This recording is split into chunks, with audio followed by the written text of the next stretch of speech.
Are we up? Okay, we're live. All Oh, right. good times. Right. All right. We're just going to go ahead and get started since the broadcast is at 8 o'clock.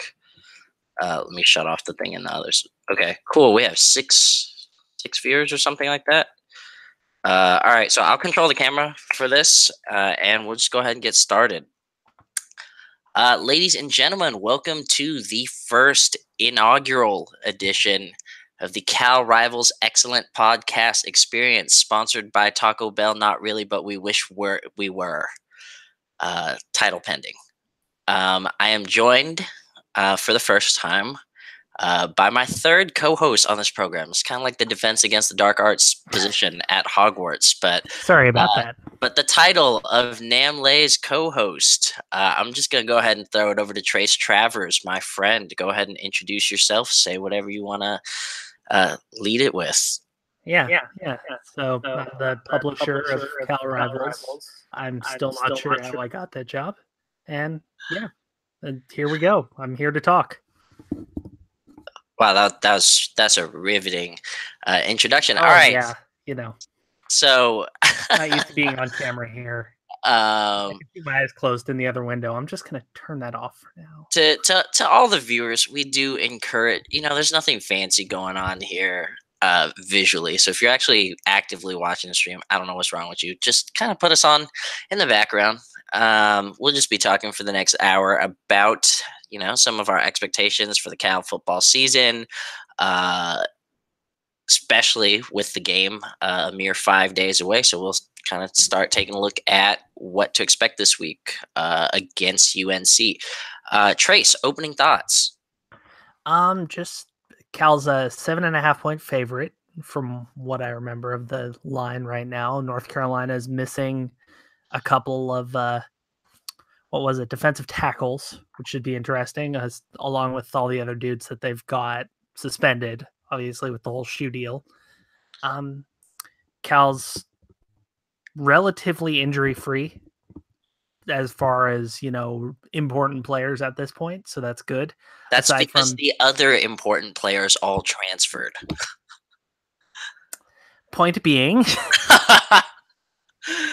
all right, already derailed.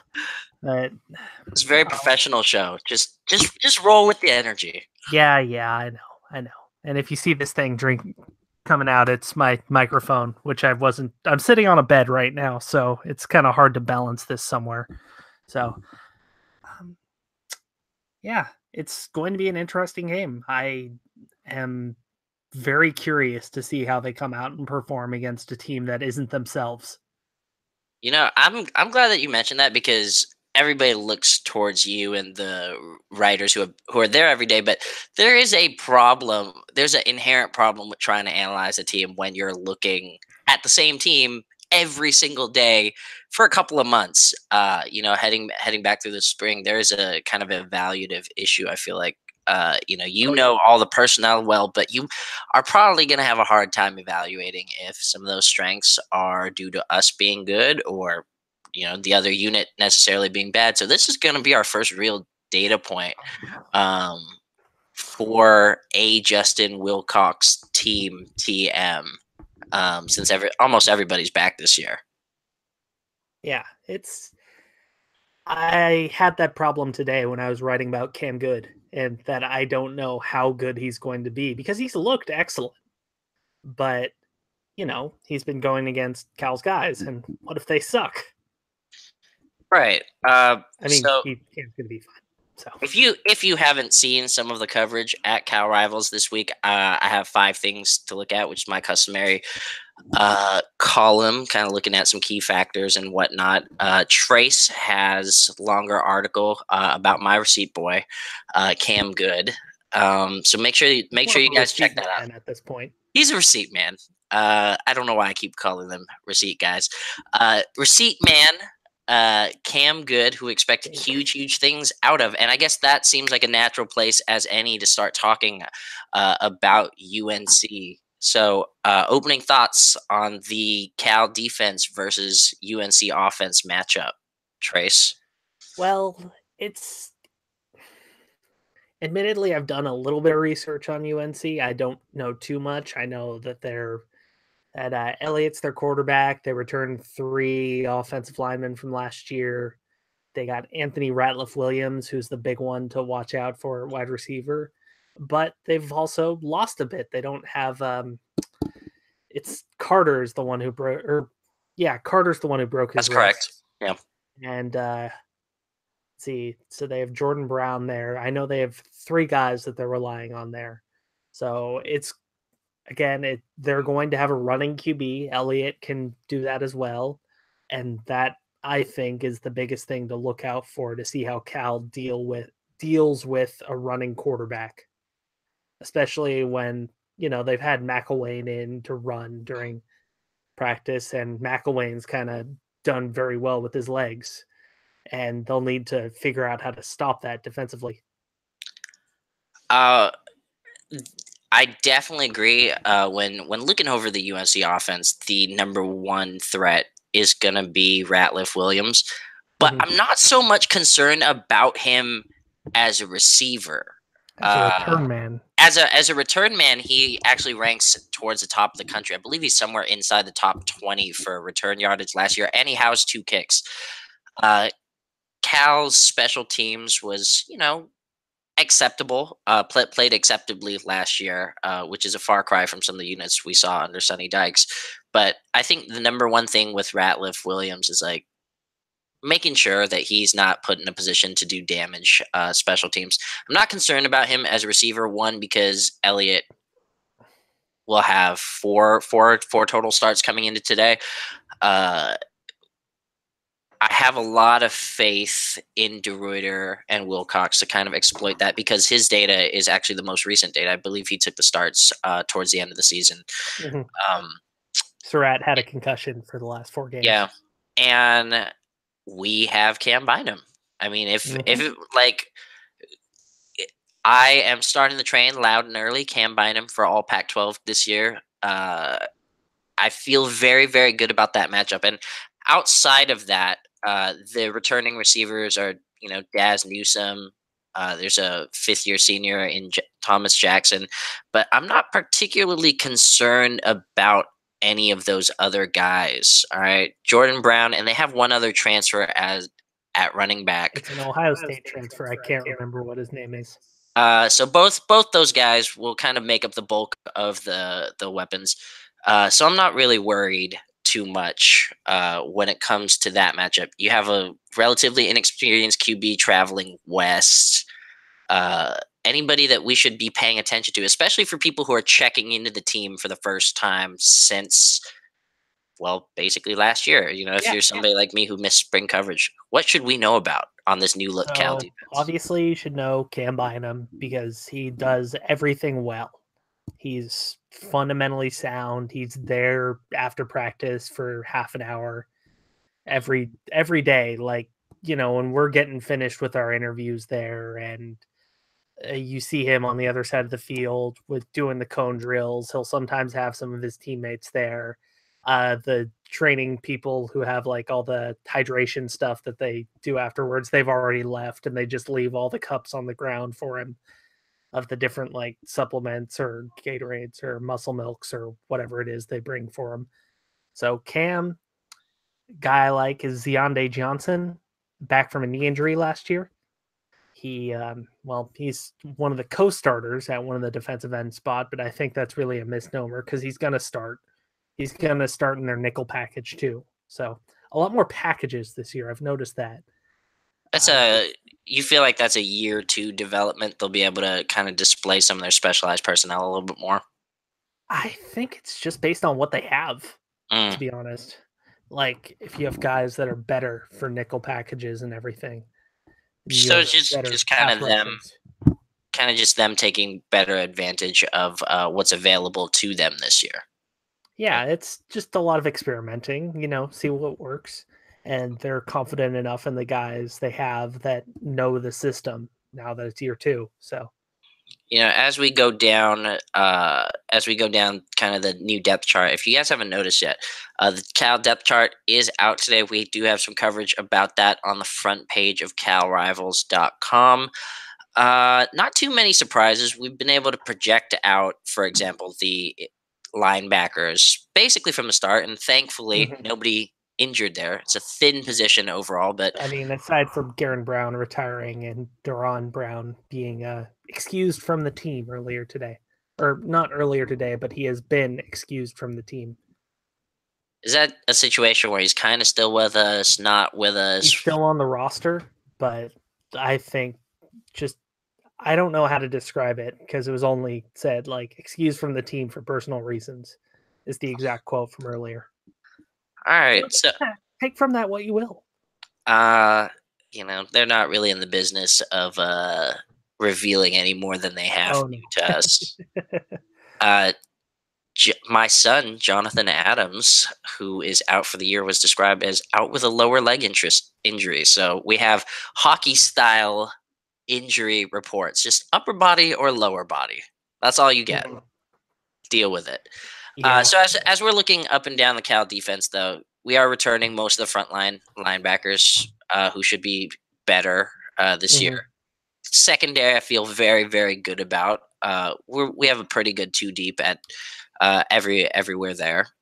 Hmm. Uh, Besides Deontay Johnson, I think both Chris Palmer and Rusty Becker will have a very, very tough job, and I think that will be one of the Yeah. first things that I look at this year is how are they going to play in the place of James Looney, who is undersized but incredibly productive throughout his Cal career. Hmm. How have those guys looked in camp? Well, here's the thing about Rusty Becker that I don't think a lot of people realize. When they have the recruiting camps over the summer, the offense versus D line, offensive line versus D line camps, they have Rusty demonstrate all the techniques that they're trying to teach the kids. His technique is pretty darn good, and that's why he's listed as the co-starter there with Palmer. Aside from the fact that Palmer was a bit banged up during fall camp, so they put the ore there as kind of, I guess, a safety, so to speak. Palmer's been good. He looks a little more svelte as you can be for 330 pounds, but he's been all right.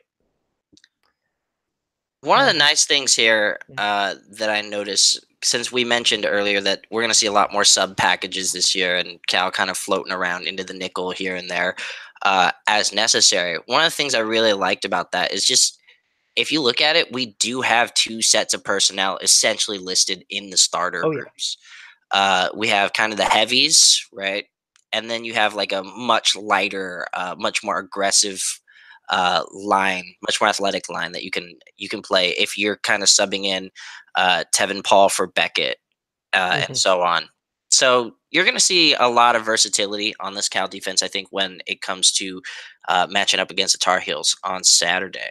Anything else you want to cover here before we move on to the offense? Well, we got your guy Cam Good, who I think we should say has been solid as a pass rusher throughout fall camp. He's I wrote about it earlier today on the front page of Cal Rivals Shameless or plug.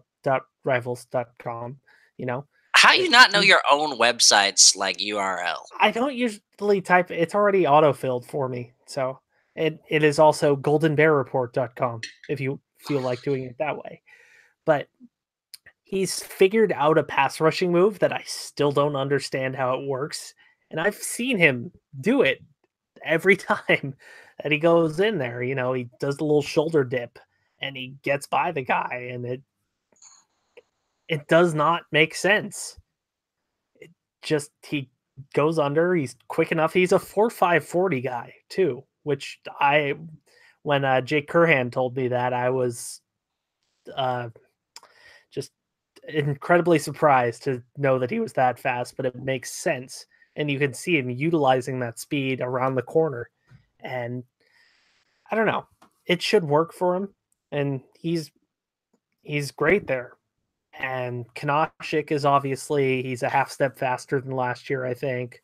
Weaver's slimmed down a bit, able to cover a bit better, while and Funchess has remained as reliable as he always is. So, yeah, it's a good group. It's just not a group with depth. Fingers crossed. Cal has been extremely lucky so far. Again, most of the departures have been, with the exception of last week, with both Browns leaving the depth chart. Chris Brown's Excuse the me. only Brown left. Yeah. So with that being said, we're lucky to have a lot of returning personnel. Uh, and where the new faces are, even then, you have some safeguards, I think, built into place. Uh, I feel good about the matchup against UNC. Again, got Ratliff Williams, who like Cal's secondary's chances against him. Should we struggle, then we're gonna have a lot of deeper issues with the Cam Bynum for Pac-12 campaign. The campaign. There we go. There it is. There it is. We birthed new meme on the air. Um, and besides that, I think just seeing how we handle the combination of the UNC running game will probably be the other factor, both from their quarterback and the two guys behind Michael Carter. But I'm not extremely concerned. I think I'd still tilt these matchups in Cal's favor, just with Mhm. the returning depth and how much UNC's lost up front from offensive line. Yeah, I keep thinking Michael Carter Williams when I think of Michael Carter, and I know that's not right. No, no, it is not. Crossbow. Um, but as we cross sports, I think that's also a good time for us to cross field positions. So we're going to talk now a little bit about the Cal offense versus the UNC defense, and I mean, it feels really inappropriate to start anywhere except to talk about Ross Bowers.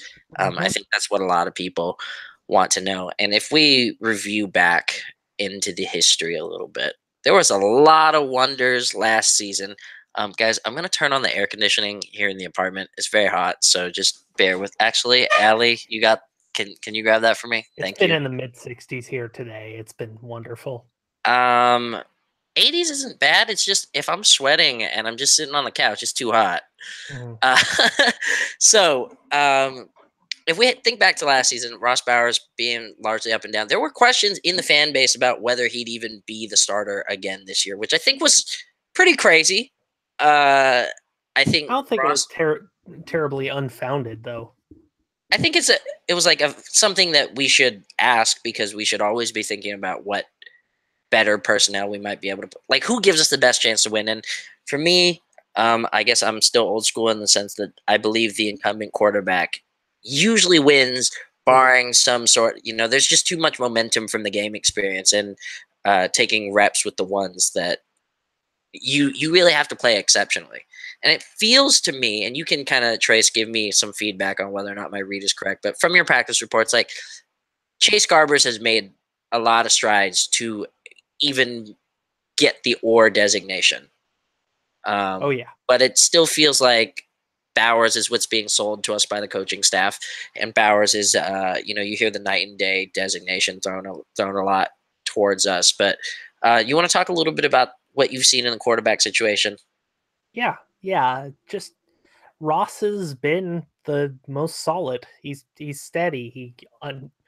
I guess he understands what's expected of him now, which, that experience of being in there, having the live bullets flying at him, that is what's kind of propelling him forward right now.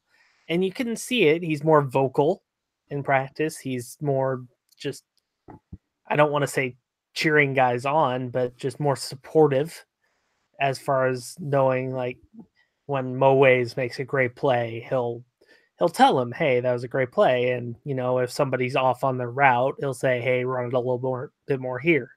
And he has some great chemistry with Jordan Duncan, who's made the biggest leap of any of the wide receiver group throughout the spring and the fall. So I just it's grasp of the offense, and physically he's stronger. He's actually 200 pounds instead of just being listed at 200 pounds, because as someone who's played football, usually they add like an inch and 20 pounds to your designated weight and height, but Does he's that mean actually 200 Travion pounds. Beck is like 140? I'm sorry, that's a bad joke. No, he actually plays a lot bigger than he is, and it Yeah, surprises me every time. yeah. That was definitely one of the things I saw on Yeah, tape. It's he just ain't big. the size is still a number. Mhm. Yeah. So it sounds like we are gonna get Ross again. Um, You'll see Chase and Brandon though. They've done well enough to see playing time, and I mean, you'll probably see all three during the Idaho State game, just out yeah, of that's what I was whatever. gonna say. You mean we'll see Chase Garbers in the sense that like we'll be blowing out opponents regularly for him to get playing time. I think he'll be like I don't like saying this for Brandon just because, he's done a lot of good things, but I think Chase's might be the best thrower of the group. Or should I Shooter McGavin? Let's call him that from now on because that's his nickname. All right, you heard it here first. Chase Garbers looks to be in the early lead for the post Bowers era. Yeah. And I say Don't sleep era on here. Spencer Brash though, who he's thrown 12 touchdown passes in 2 games already, and Ben Goldbranson, who will be in by the time Bowers graduates. I am like morally opposed to watching tape on Goldbranson at least for another year because I've gotten my hopes up before for the future Cal quarterbacks. One Adrian Martinez among them. I'm just gonna wait. I'm gonna wait until we're closer, till he's no longer in danger of being poached, and then we'll go from there. But I'm morally opposed to the thought of scouting. What is that? High school junior right now. Not doing it. He looked real good in his first start, so Well, that's good. Good thing they just pay one you the game. big bucks to know all the future kids. It just makes me very uncomfortable because it's like, as an adult male, like the juniors would be like my students. It's Yeah. very very strange to just kind of be keeping tabs on them for that long.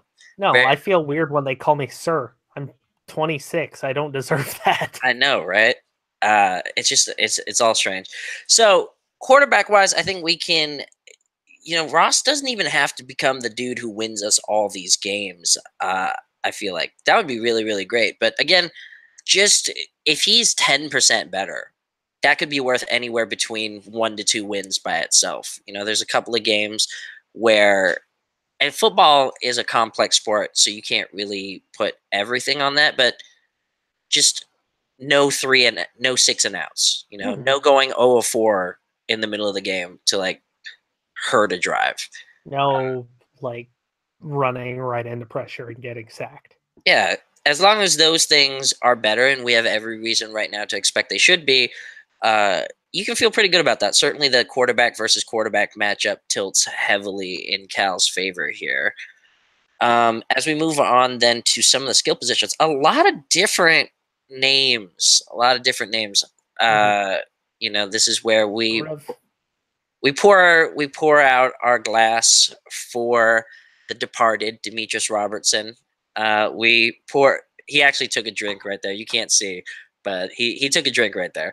Yeah, I was pouring it out into my mouth. I'm not pouring out red wine onto my sheets here. So we have the departed Demetrius Robertson, Tariq Johnson, Zion Eccles. Who else Da, am da, I? Who am I missing? I'm missing at da. least one more guy.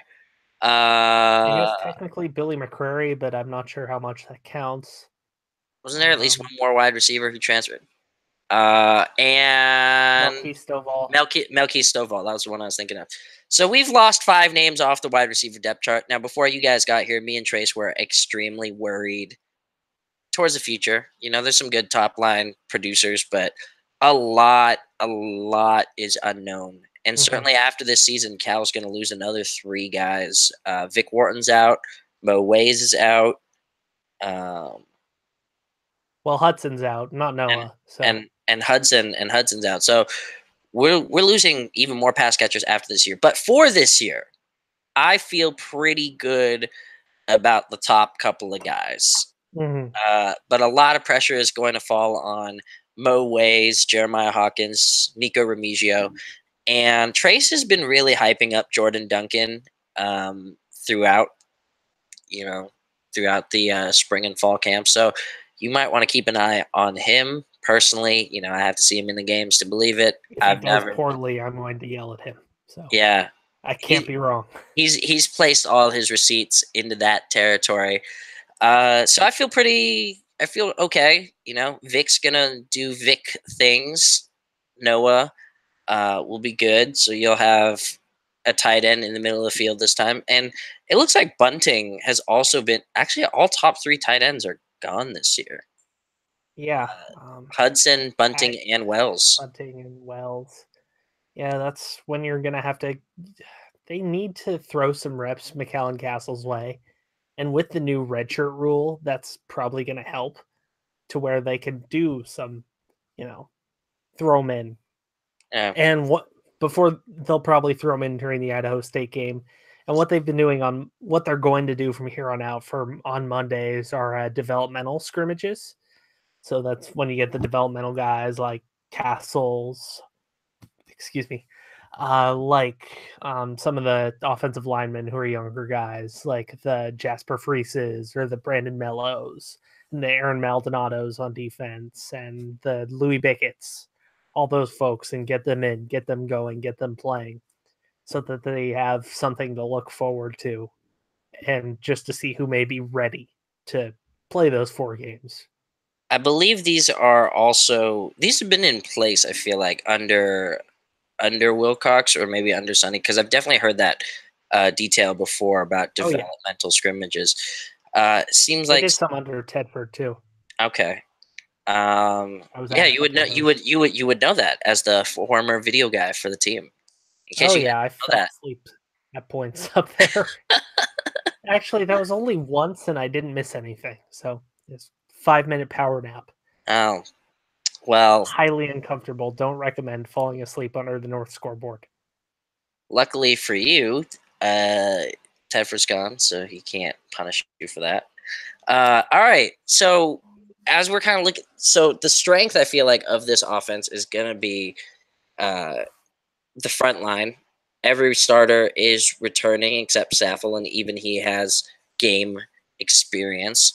So He that's actually gonna started 2 games last year. yeah, he started 2 games last year, and we've been receiving a lot of reports about how high people are on him in the program. A couple of the ex linemen pointed out like he'll be all pack probably in a couple of years.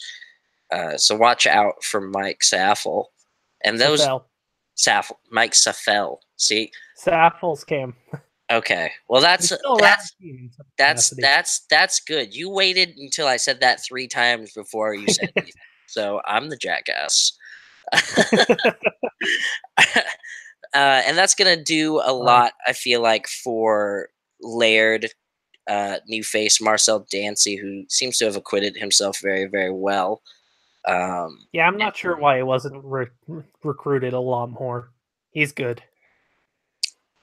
and now one of our starting kick returners. Is there anything that you've come across in looking up UNC and whatnot about how you feel our guys match up against them? Just on the interior is where, because they won't have one defensive tackle, they may not have the other.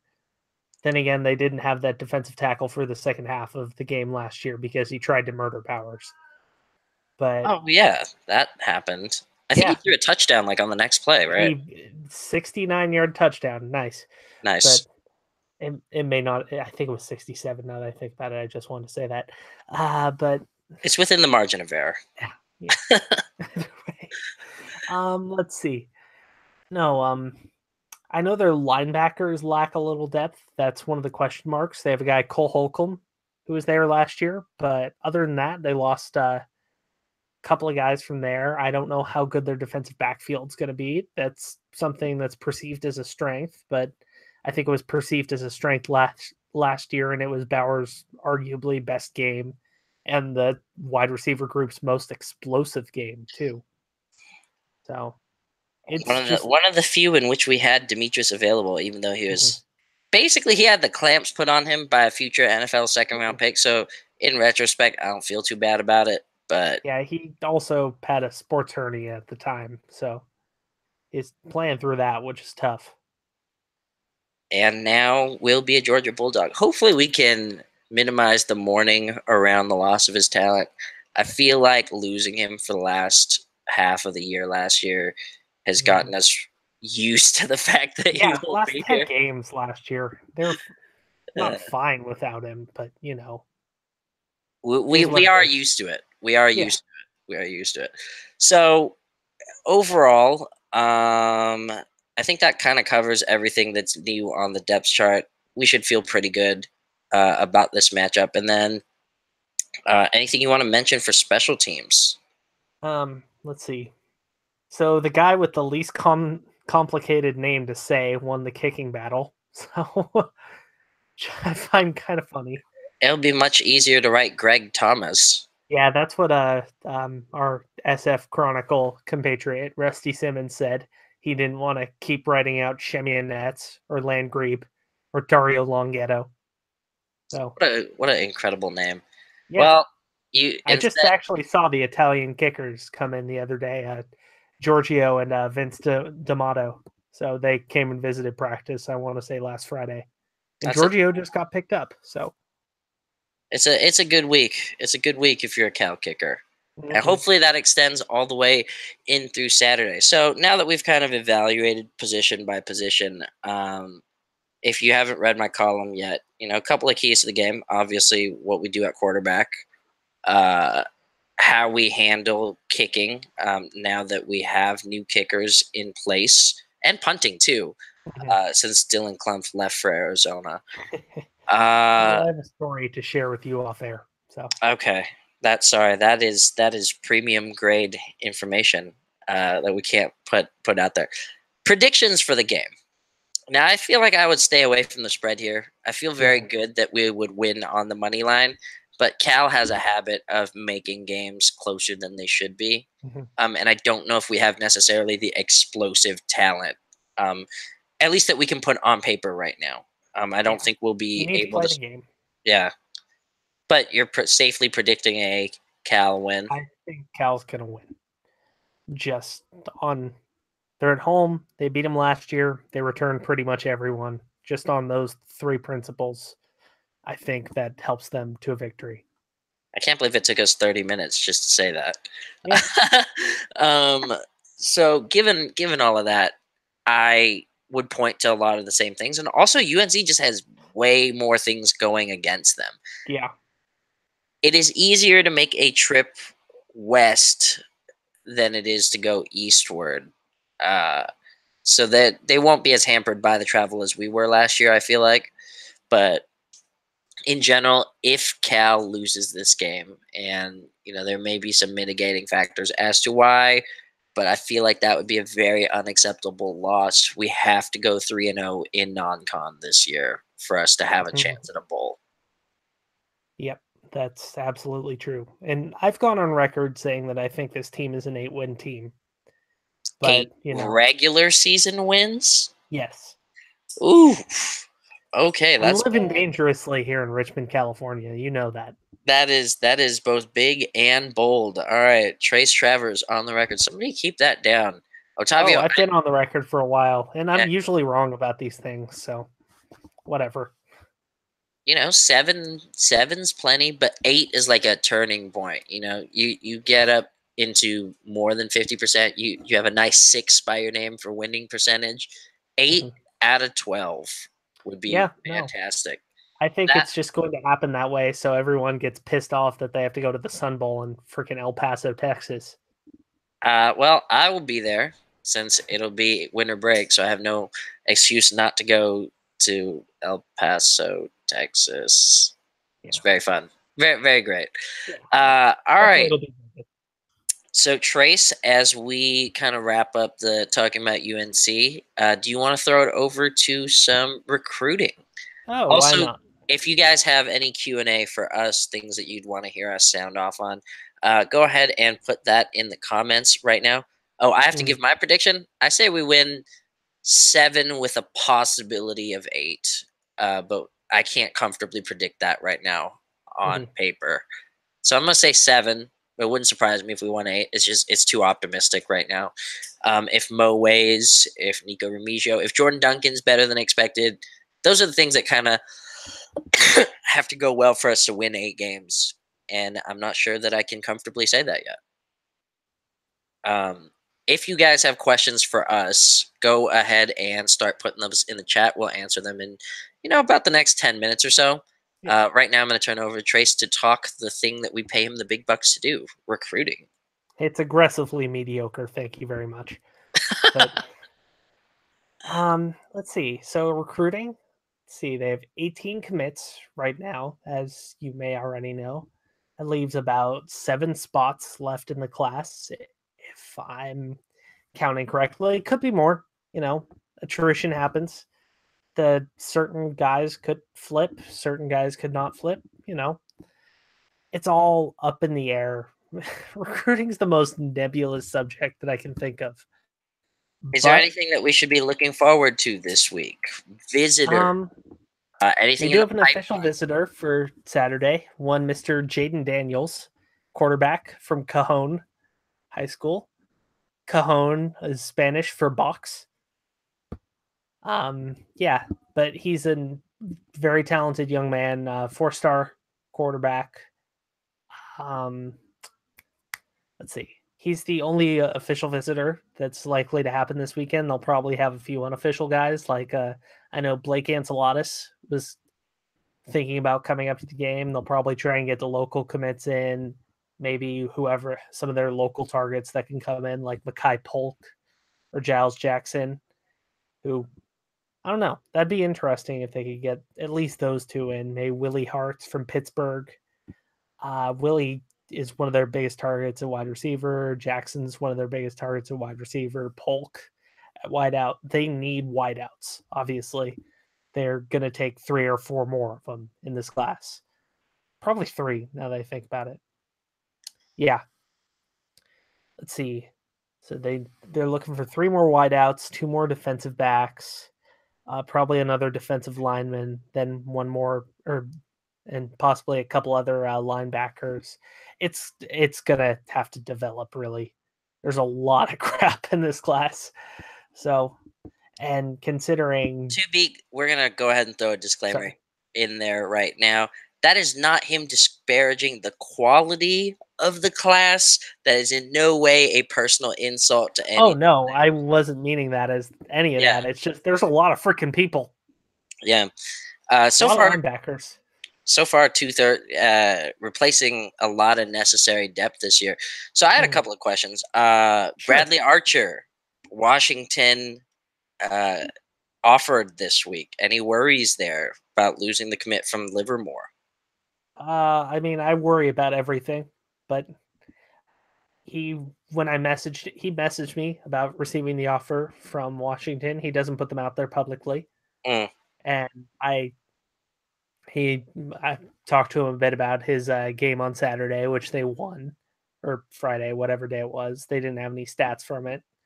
He's playing both sides of the ball now, which I think is pretty impressive. But he ended his message with the Go Bears, so I don't know how much there is to worry about. Uh, the other question that springs out of what you've thrown us for recruiting so far is Jaden Daniels. I know two quarterback here is obviously a possibility because Mhm, that's who they're throwing. I mean, they wouldn't continue to recruit Daniels if they didn't really genuinely believe in giving both guys a chance to come in and compete between him and Brash. mhm. One, is Brash aware of the staff's pursuit of a second guy? Yeah, Two, is Daniels, do they have an option behind Daniels if that's not who they go with? And three, it, how are you feeling about Cal's chances with him at the moment?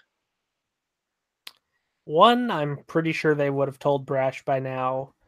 Two, they will only take 2 quarterbacks in this class if it's Jaden Daniels. And three, you're getting him on the official visit. I I don't entirely like Cal's odds with him just because his teammate that just committed to Utah, his main receiver, who's been a big part of him being as successful as he is, his receiver's 6'7", or he might be taller than that actually. Anywhere from 6'7" to 6'9". He's a big dude. It's funny to watch him just run down the field and being taller than everybody else by a lot. It's a lot like watching bunting right now. But so I mean, you're getting him on a visit. That's a big deal. And I thought Daniels was a lock for UCLA a while ago. And Fact that it already happens, fact that it's already that he hasn't already committed there means that the Cal has a pretty solid shot with him. all right. Well, that about wraps it up for recruiting this week. Cool. Do you want me to give like a recruit of the week to watch? Yeah. If you have one, we'll Uh, just start a new as far segment. as as far as commits go, I'd say watch Brian Driscoll's film. It's been probably the most impressive of what I've watched so far this year. Just Okay. it in the first 2 weeks. As far as uncommitted guys, I one that I really think Cal needs to get is Mackay Polk, just because he's tall, he's local, he can run, he's pretty darn good. He's 15 minutes away from them, so All right.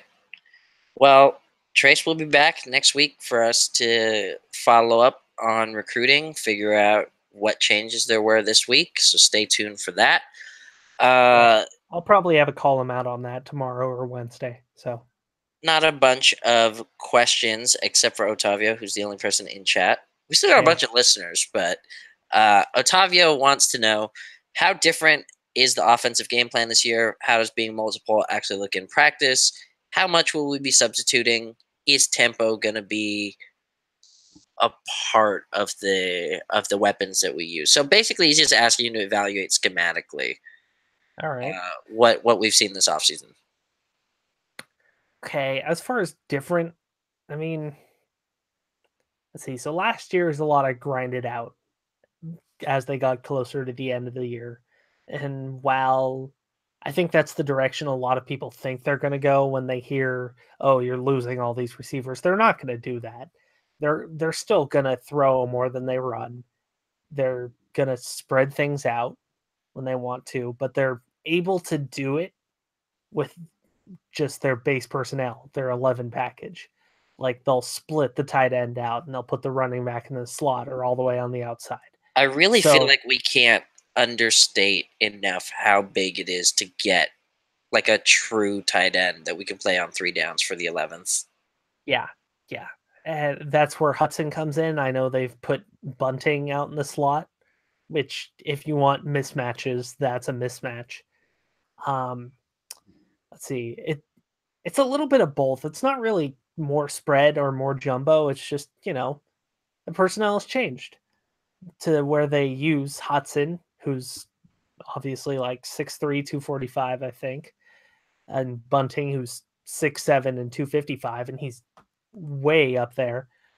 So you have those guys who can make it, who can run block a little bit better than the 10 personnel that they used a lot last year, or still be more versatile than having Reinwald or Wells separately from last year. So being multiple just means that they can put guys in different formations. And they have Malik back, obviously, who, he can do a lot of different things too. So you have a lot of different pieces to play with. The more you mention it, the more I think about that opening quote and kind of some of the research that we did around Bo Baldwin, which is really is going to take advantage, and that feels like the spirit of the team. And in some ways, if we want to get all English major about it, the spirit of Berkeley, which is to take full advantage of whatever you have, That makes sense, though. however little it is that you have. We got a bunch of tight ends, all seniors. We'll run them out there. We are just going to do the best we have to take advantage of what we have, and we have seen that last year um, with Devonte Downs come into life in front of our eyes. With them putting in JUCOs, walk-ons, whatever it is. I never projected that Ashton Davis would become a starter for us, but here he is, and he's emerged, and that speaks volumes to the staff's development and how they want to use their personnel. So I am going to continue to trust that. I know a lot of people are worried about the state of recruiting. There's no sex appeal in the class, and nobody gets excited with they see a big fat zero in the 4 stars column, but In Honestly, reality, if I were something right now, Brett Johnson, he should be a 4-star. Like, I'm gonna say that right now that maybe he won't be ranked there by the end, but I think he should be. and I really like Blake Anzalatos. Hmm. Don't know why he's not a 4-star player. So we have some talent out there, and I would not gas you up about it for no reason. Yeah. I have been doing this long enough so you guys know there are guys that I just don't. I don't. I'm not a fan. I'm not like they come in. I'm just like, I'm happy they're playing here. But if you ask me to sit down and objectively think, is this going to be a guy who makes our two deep in another 2 years? Sometimes it's a no. Sometimes it's definitely a no. So, but under this staff, I feel like they will find a way to get the most out of people. So that is a long way to answer your question. We're just going to do whatever it takes for us to win, and I Hmm. think that's like a strategy and a characteristic of good coaching. Um, Yeah, it's a dramatic shift from the previous coaching staff where it was a system. And, this is you mold you mold your team to the talent, not you mold your talent to the team, I guess. That may not be the right way to put it. Eh, we got it. yeah. We understood. So we have a little bit of time left. Usually we should so for next week we got to start accepting the questions in advance. Yeah, Um, seriously. that's fine. It's Okay. we're working some of the kinks out. Working some of the kinks out here at the Cow Rivals Excellent Podcast Experience. Hopefully one day sponsored by Taco Bell. Or, sponsorship opportunities are available. Sponsorship opportunities are available. So if one of you 22 viewers has something you want us to plug on air, we would be happy. Or anyone that may be listening to this later Yeah, who wants to plug this. we would We be happy. probably shouldn't have said just 22 viewers right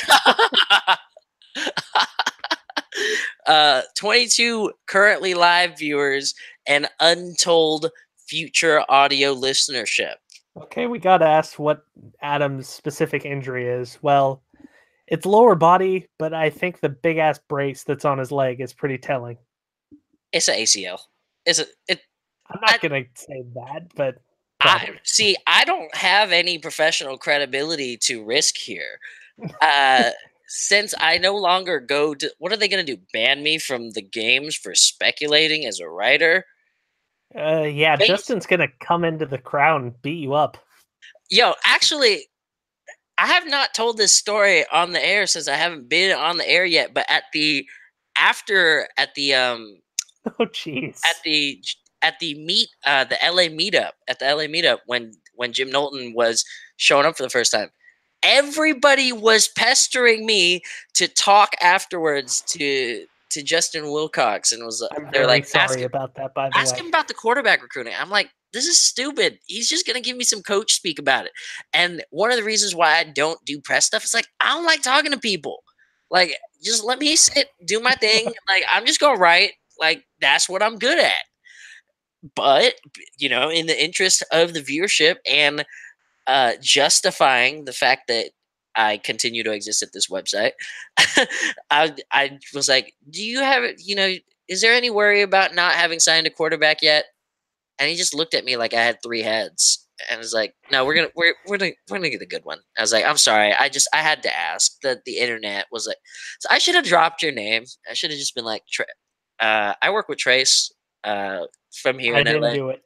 but yeah, it was not one of the greater moments, but uh, the fact that I'm not credentialed and I'm not expected to be there every day or what have you works in my favor. So I feel like based on the description so far, Johnny has an ACL injury.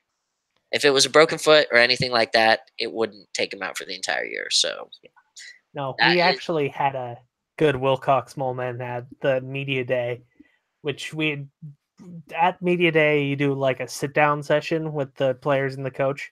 Just sit at the table, eat lunch with them, talk, put your recorder down, give that whole deal. We had gotten through like a half hour of it, and then our good buddy Rob Huang from the California Golden Blogs. Is it Huang or Huang?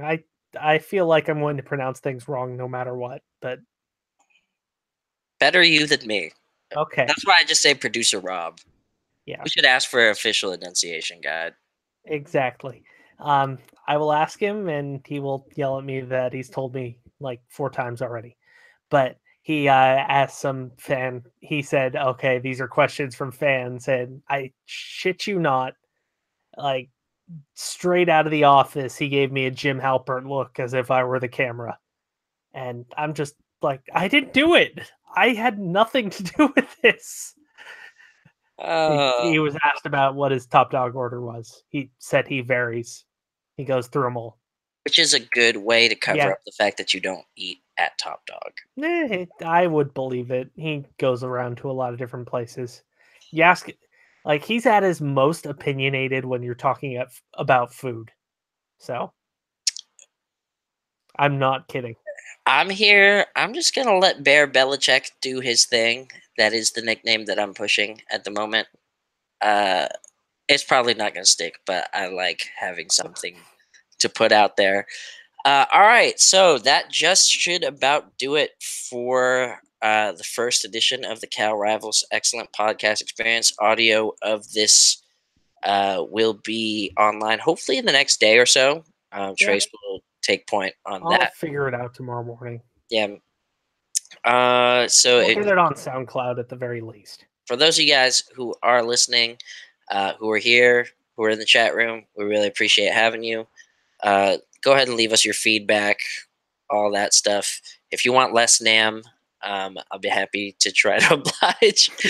Uh, but this is technically my endeavor since I'm It the only is. over from the last 5 years, something like that. Maybe 4 years, 4 or 5 years, something like that. They just blur by. I was like, this is my seventh year writing, which is crazy to me. Like seven I'm years. going on year 3. It's weird. I've seen one bowl team in 7 years. I'm hoping to double that number. All right.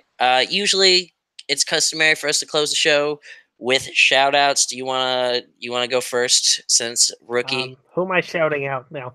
Just okay, fine, I'll go first. Teachers, it's important for teachers to model for teachers to model, so it's good teaching practice. We like to close the show by recognizing somebody in the cow community. Maybe it's a player, maybe it's a person, maybe it's a story. It's just a chance for you to kind of put stuff out there. So I'm going to take the easy one. I'm going to go ahead and shout out Patrick Laird. Patrick Laird, another one of those guys who I did not foresee having the kind of impact that he did last year.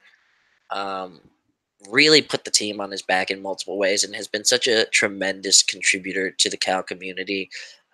Really will be responsible for anywhere between 1 and 3,000 people in the stadium Mhm. on If not Saturday, more. if not It more. could be up to 10,000. Yeah. See, like, I'm really, really happy for us to be represented by him, and it sucks that we only really get 2 years of him. Um, but I'm glad that he's come out of where he's come out of and been able to take the featured back role. It's not an easy thing here for us. All right. And since we're shouting out members of the Cal community, I'm going to go a little off the beaten path with this one. Shout out the man affectionately known as Coach, Ron Coach Emilio. He is the I forget what his official title is, but he's kind of the proprietor of Cal's Life After Ball program, which is meant to kind of He's the get director of career development. there we The go. director of career development. He's also 6th all time in Cal history in career interceptions, tied with Delth O'Neal, which is I was very surprised to learn that. But he's kind of the liaison between guys from the business community, just a bunch of different people that have done stuff at Cal, and just getting the kids connected with various businesses around the area. Like when I talked to the Forset's deal, the shower pill, and Wale Forrester, he played at Cal back in the early 2000s, and he's a member of the Oakland Fire Department, and they get to talk to guys like him and Forsett and other guys who have started businesses in the Cal community. So it's a very great resource for these guys to have. and Coach is always out there. That's one of the things that the kids who come to Cal on visits always tell me stood out, going through and seeing this life after ball program that they have. And I think it says a lot about what they're trying to build there. So shout out to Coach. All right, ladies and gentlemen, that's gonna go ahead and wrap it up for us tonight. We usually run about an hour, so we're gonna close up a few minutes early. Hope you enjoyed. Again, audio of this broadcast will be online in the next day or two. As of right now, we're going to continue to pencil ourselves in for Monday at 8. Mm-hmm. But, Right after Monday Night Raw, right after Monday Night Raw. we'll give Exactly. our wrestling takes too. All right. Push no way, Jose. Maybe starting next week for all one viewer. All right. Ladies and gentlemen, thank you so much for watching the brand new Cal Rivals Excellent Podcast Experience. My name is Namlay, signing off for myself and new partner Trace Travers. Thank you and go Bears. You're supposed to say go Bears too, fool. I can't be partisan. I'm a publisher. Okay, fine. He doesn't say go Bears, but I do. All right. Thank